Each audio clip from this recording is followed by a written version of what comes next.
Hello दोस्तों, स्वागत है मेरे यूट्यूब चैनल सीएस एक्सपर्टीज में। तो दोस्तों, आज की इस वीडियो में देखेंगे जो टीईसी एग्ज़ाम होता है उसका क्वेश्चन आंसर का हम इस वीडियो आज का जो वीडियो होगा डेट 2 का होगा। और इसमें जो असेसमेंट होता है होगा 3 और 4 को हम कवर करेंगे।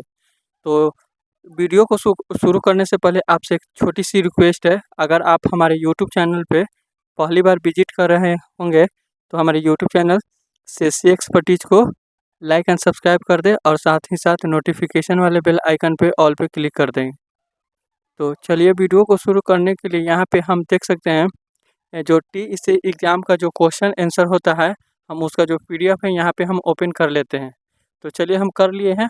अब उसके बाद आज आज जो वीडियो होगा डे 2 का है और इसमें जो असेसमेंट यहाँ पे 3 और 4 को हम देखेंगे। यानी कि आज के इस वीडियो में असेसमेंट नंबर 3 और 4 को कंप्लीट करेंगे। उसके बाद फिर डे 3 में होगा, फिर उसके बाद डे 4 में होगा। तो अगर आप भी चाहते हैं कि सीएससी वीएलई बनना चाहते हैं या सीएससी सेंटर लेना चाहते हैं तो ये टीईसी का जो एग्ज़ाम को पास करके आप आराम से सीसी के लिए अप्लाई कर सकते हैं।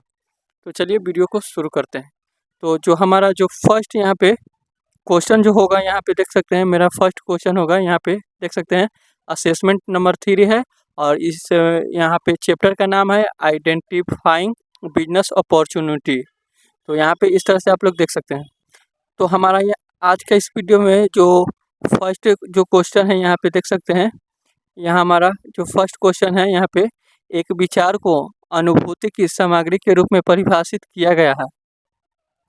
तो हमारा फर्स्ट क्वेश्चन है एक विचार को अनुभूति की सामग्री के रूप में परिभाषित किया गया है। तो जो इसका आंसर हो जाएगा यहाँ पे आंसर इसका जो है ए, यानी कि ये जो आंसर है सत्य है। एक विचार को अनुभूति की सामग्री के रूप में परिभाषित किया जा सकता है, यानी कि ये सत्य है।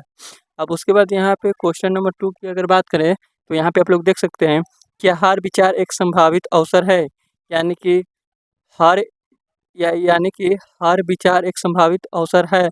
तो इसका जो आंसर है यहाँ पे बी हो जाएगा। यानी कि कोई ज़रूरी नहीं है कि जो एक विचार होगा वो संभावित अवसर ही होगा। तो इसलिए इसका जो आंसर होगा यहाँ पे असत्य हो जाएगा, आंसर बी हो जाएगा। अब क्वेश्चन नंबर यहाँ पे 3 देखेंगे तो 3 है, यहाँ पे देख सकते हैं कैसे पहचाने कि कोई विचार एक अवसर है या नहीं। यहाँ पे क्वेश्चन है, यहाँ पे देख सकते हैं कैसे पहचाने कि कोई विचार एक अवसर है या नहीं। तो इसका जो आंसर हो जाएगा आंसर नंबर यहाँ पे सी हो जाएगा। यानी कि इसका जो आंसर है यहाँ पे सी हो जाएगा। यानी कि आंसर जो एक विचार मूल्यवान होना चाहिए। और दूसरा है ज़रूरत को पूरा करने के लिए एक विचार की ज़रूरत है। यानी कि ये जो दोनों आंसर है ए और बी दोनों सही है, तो इसलिए इसका आंसर जो होगा सी हो जाएगा, यानी कि दोनों सही है ए और बी। अब क्वेश्चन नंबर यहाँ नेक्स्ट की अगर बात करें तो यहाँ पे क्वेश्चन नंबर यहाँ पे 4 है। तो 4 में यहाँ पे लिखा हुआ है हमें एक विचार का मूल्यांकन करने की आवश्यकता क्यों है। यहाँ पे क्वेश्चन है हमें एक विचार का मूल्यांकन करने की आवश्यकता क्यों है। तो ऑप्शन ए में यहाँ पे आप लोग देख सकते हैं, ए में है यह जानने के लिए कि ग्राहक किसी विचार के अंतिम उत्पाद को खरीदेगा या नहीं। और बी ऑप्शन की अगर बात करें तो यहाँ पे देख सकते हैं यह जानने के लिए कि एक उद्यमी किस विचार से लाभ कमाएगा या नहीं। और ऑप्शन सी है यह जानने के लिए कि क्या उद्यमी एक विचार से परिवर्तनशील उत्पाद बना सकता है। और ऑप्शन डी है यहाँ पे ऊपर के सभी। तो इसका जो आंसर हो जाएगा यहाँ पे आंसर यहाँ पे डी हो जाएगा, यानी कि ऊपर के सभी ए बी सी, यानी कि ये तीनों आंसर हो जाएगा, इसलिए ऊपर के सभी। तो यहाँ पे ये वाला आंसर हो गया। अब उसके बाद यहाँ पे नेक्स्ट अगर क्वेश्चन की बात करें तो यहाँ पे चलिए नेक्स्ट क्वेश्चन यहाँ पे हम आ जाते हैं, क्वेश्चन नंबर 5वां पे हम आ जाते हैं। तो क्वेश्चन नंबर अगर 5वां की हम बात करें देख सकते हैं यहाँ क्वेश्चन नंबर यहाँ पे 5 है। तो यहाँ क्वेश्चन नंबर 5 में लिखा हुआ है सफल उद्यमिता के लिए तकनीकी ज्ञान और बाजार ज्ञान को संतुलित करने की क्षमता की आवश्यकता होती है। तो इसका जो आंसर हो जाएगा यहाँ पे देख सकते हैं सत्य हो जाएगा। यानी कि जब सफल उद्यमिता के लिए तकनीकी ज्ञान और बाजार ज्ञान को संतुलित करने की क्षमता की आवश्यकता होती है, यानी कि दोनों जो होता है तकनीकी ज्ञान और बाजार ज्ञान को संतुलित करने की क्षमता को आवश्यकता जरूर होती है, इसलिए इसका जो आंसर होगा यहाँ पे सत्य हो जाएगा। अब उसके बाद यहाँ पे नेक्स्ट अगर क्वेश्चन की बात करेंगे तो यहाँ पे देख सकते हैं क्वेश्चन नंबर यहाँ पे 6 है, यानी कि यहाँ पे लिखा हुआ है एक बिजली मिस्त्री ने देखा कि उसके क्षेत्र में किराना स्टोर जो होता है सफलतापूर्वक चल रहे हैं और वह भी एक खोलना चाहता था। उन्होंने एक ओपनिंग की लेकिन मुनाफा नहीं कमा पाए, क्यों? यानी कि इसका कहा जाए एक जो बिजली मिस्त्री होता है वो उन्होंने देखा कि जो उनके क्षेत्र होता है किराना स्टोर एक सफलतापूर्वक चल रहा था, तो उन्होंने भी सोचा कि एक किराना खोलना मतलब एक दुकान खोलना चाहते थे, तो और उन्होंने एक दुकान भी खोली लेकिन मुनाफा नहीं कमा पाए। किस कारण से नहीं कमा पाए? तो यहाँ पे ऑप्शन में अगर देखेंगे इलेक्ट्रीशियन को किराने दुकान चलाने के बारे में कोई तकनीकी जानकारी नहीं नहीं थी। ऑप्शन ए हो गया। अगर ऑप्शन बी की बात करेंगे तो यहाँ पे देख सकते हैं इलेक्ट्रीशियन को यह नहीं पता था कि उसके क्षेत्र में पहले से ही 3 सफल किराना स्टोर और उसके क्षेत्र में दूसरे की कोई आवश्यकता नहीं है। और ऑप्शन सी है दोनों सही है और ऑप्शन डी जो होता है दोनों ही सही नहीं है।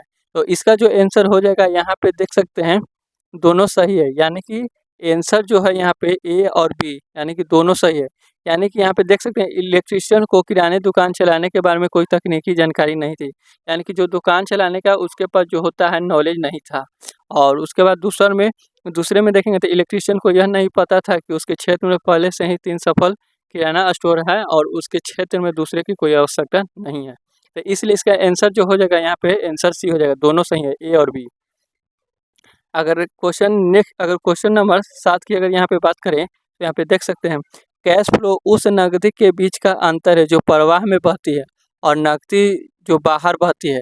यानी कि यहाँ पे देख सकते हैं इसका जो आंसर हो जाएगा यहाँ पे ए हो जाएगा, यानी कि सत्य हो जाएगा। यानी कि कैश फ्लो होता है उस नकदी के बीच का अंतर है जो प्रवाह में बहती है और नकदी जो होता है बाहर बहती है। तो ये जो बात है यहाँ पे सत्य है, इसलिए इसका आंसर यहाँ पे ए हो जाएगा। अब उसके बाद यहाँ पे क्वेश्चन नंबर नेक्स्ट की अगर बात करेंगे तो यहाँ पे देख सकते हैं क्वेश्चन नंबर यहाँ पे 8 है। तो क्वेश्चन नंबर यहाँ पे 8 में देखेंगे एक विचार एक अवसर है या नहीं, इसका मूल्यांकन करते समय अपफ्रंट कैपिटल और R&D की आवश्यकता अधिक होनी चाहिए। तो इसका जो आंसर होता है यहाँ पे आंसर हो जाएगा यहाँ पे बी, यानी कि एक विचार एक अवसर है या नहीं इसका मूल्यांकन करते समय यहाँ पे देख सकते हैं अपफ्रंट कैपिटल और R&D की आवश्यकता अधिक होनी चाहिए, नहीं होता है, इसलिए इसका आंसर जो होगा यहाँ पे बी हो जाएगा असत्य। अगर क्वेश्चन नंबर नेक्स्ट की अगर बात करेंगे तो यहाँ पे देख सकते हैं क्वेश्चन नंबर जो है यहाँ पे 6 है। तो क्वेश्चन नंबर यहाँ पे 6 अगर आप लोग देखेंगे तो यहाँ पे देख सकते हैं क्वेश्चन नंबर यहाँ पे है 6 है। 6 में कह रहा है खाली स्थान है, उसके बाद उत्पादन में सीधे उपयोग की जाने वाली किसी भी सामग्री की लागत है। तो यहाँ पे ऑप्शन ए है समाप्त लागत और ऑप्शन बी है उत्पाद लागत, ऑप्शन सी है प्रत्यक्ष सामग्री लागत और ऑप्शन डी है असमाप्त लागत। यानी कि यहाँ पे जो इसका आंसर हो जाएगा यहाँ पे आंसर हो जाएगा सी, यानी कि खाली स्थान उत्पादन में सीधे उपयोग की जाने वाली किसी भी सामग्री की लागत होता है प्रत्यक्ष सामग्री लागत। यानी कि इसका जो आंसर हो जाएगा यहाँ पे आंसर सी हो जाएगा। अगर क्वेश्चन की बात करेंगे तो यहाँ पे नेक्स्ट क्वेश्चन है यहाँ पे 7वां। तो 7 यहाँ पे क्वेश्चन में देखेंगे खाली स्थान क्या जो होता है लागत में शामिल व्यक्तियों को वेतन, बोनस, बीमा, पेंशन, लाभ, अर्जित अवकाश का भुगतान शामिल है। तो इसमें जो आंसर हो जाएगा यहाँ पे सी, यानी कि अगर खाली स्थान जो है क्वेश्चन में लिखा हुआ खाली स्थान है लागत में शामिल व्यक्तियों को वेतन, बोनस, बीमा, पेंशन, लाभ, अर्जित अवकाश का भुगतान शामिल है, यानी कि जो होता है प्रत्यक्ष श्रम लागत। इसका आंसर हो जाएगा सी। अब उसके बाद क्वेश्चन नंबर अगर नेक्स्ट की अगर बात करेंगे तो यहाँ पे देख सकते हैं क्वेश्चन नंबर यहाँ पे 8 है, यानी कि 8 है। यहाँ पे देख सकते हैं लागत आवंटन एक तरीका है जिसके माध्यम से एक व्यवसाय विभिन्न लागत वस्तुओं में अप्रत्यक्ष लागत आवंटित या वितरित करता है। तो इसका जो आंसर हो जाएगा आंसर यहाँ पे ए हो जाएगा, यानी कि जो बात कहा गया है ये सत्य है। लागत आवंटन एक तरीका है जिसके माध्यम से एक व्यवसाय विभिन्न लागत वस्तुओं में अप्रत्यक्ष लागत आवंटित या वितरित करता है, इसलिए इसका आंसर जो होता है यहाँ पे सत्य हो जाएगा। अगर क्वेश्चन नंबर यहाँ पे 9 की बात करेंगे तो यहाँ पे आप लोग देख सकते हैं वे लागतें जो उत्पादन के साथ भिन्न होती है परिवर्तनशील लागतें कहलाती है। यानी कि यहाँ पे आंसर जो हो जाएगा, इसका आंसर यहाँ पे सी हो जाएगा। यानी कि वे लागतें जो उत्पादन के साथ भिन्न होती है, परिवर्तनशील लागतें कहलाती है। यानी कि यहाँ पे आंसर सी हो जाएगा, परिवर्तनीय लागत। अब उसके बाद क्वेश्चन नंबर नेक्स्ट की अगर बात करें तो क्वेश्चन नंबर अगर नेक्स्ट की अगर बात करेंगे तो यहाँ पे नेक्स्ट अगर क्वेश्चन है तो यहाँ पे देख सकते हैं क्वेश्चन नंबर 10 है। यानी कि यहाँ पे कह रहा है खाली स्थान लागत वे है जिनका पूरी तरह से उपयोग कर लिया गया है या जिनसे व्यवसाय को लाभ प्राप्त हो गया है। तो इसका जो आंसर हो जाएगा यहाँ पे ए हो जाएगा। यानी कि खाली स्थान लागत वे है जिनका पूरी तरह से उपयोग कर लिया गया है या जिनसे व्यवसाय को लाभ प्राप्त हो गया है। यहाँ पे देख सकते हैं इसका जो आंसर हो जाएगा ए, यानी कि खर्च की गई लागत को यहाँ पे आंसर इसका हो जाएगा। अब उसके बाद यहाँ पे अगर यहाँ पे अब देखेंगे तो यहाँ पे जो मेरा असेसमेंट नंबर यहाँ पे यानी कि 2 असेसमेंट नंबर यहाँ पे मेरा कंप्लीट हो गया है। तो आज के इस वीडियो में 2 असेसमेंट यहाँ पे कंप्लीट हुआ है, असेसमेंट नंबर 3 और असेसमेंट नंबर जो होता है 4, यानी कि 2 असेसमेंट यहाँ पे कंप्लीट हो गया और ये जो वीडियो है डे 2 का है। तो इस वीडियो में एक और असेसमेंट को हम यहाँ पे कंप्लीट करेंगे। असेसमेंट नंबर यहाँ पे देख सकते हैं, यहाँ पे असेसमेंट नंबर आज 5 को भी हम कवर कर लेंगे, ये देख सकते हैं।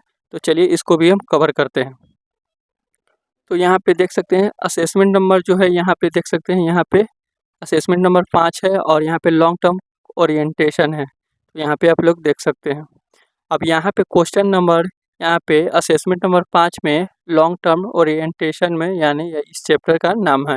और इस अगर क्वेश्चन की बात करेंगे तो यहाँ पे देख सकते हैं जो फर्स्ट क्वेश्चन है यहाँ पे, एक सफल उद्यमी के लक्षण क्या है।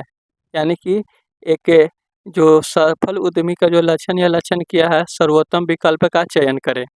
तो यहाँ पे देख सकते हैं जो ऑप्शन ए में दिया हुआ जोखिम लेने वाला होता है और जो बी है यहाँ पे लक्ष्य उन्मुखी और सी जो होगा अनिश्चित पर कायम रहे और ऑप्शन जो है यहाँ पे डी यानी कि ऊपर के सभी।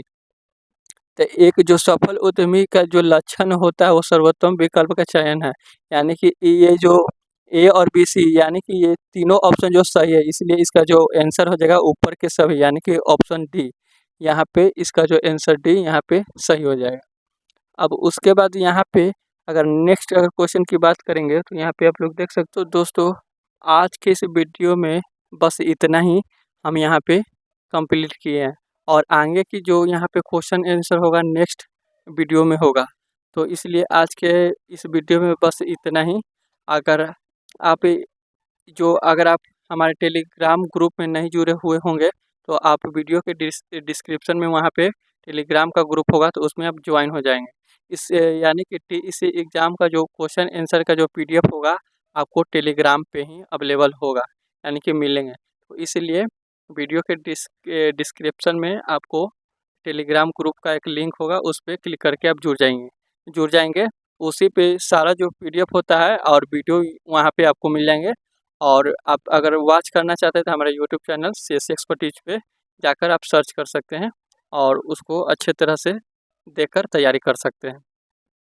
तो आज के इस वीडियो में बस इतना ही और आगे की जो क्वेश्चन आंसर होगा नेक्स्ट वीडियो में आएंगे। तो आज के इस वीडियो में बस इतना ही। अगर वीडियो अच्छा लगा हो तो चैनल को सब्सक्राइब जरूर कर दीजिएगा और साथ ही साथ नोटिफिकेशन वाले बेल आइकन पे ऑल पे क्लिक कर देंगे। तो चलिए यहाँ पे आपको धन्यवाद।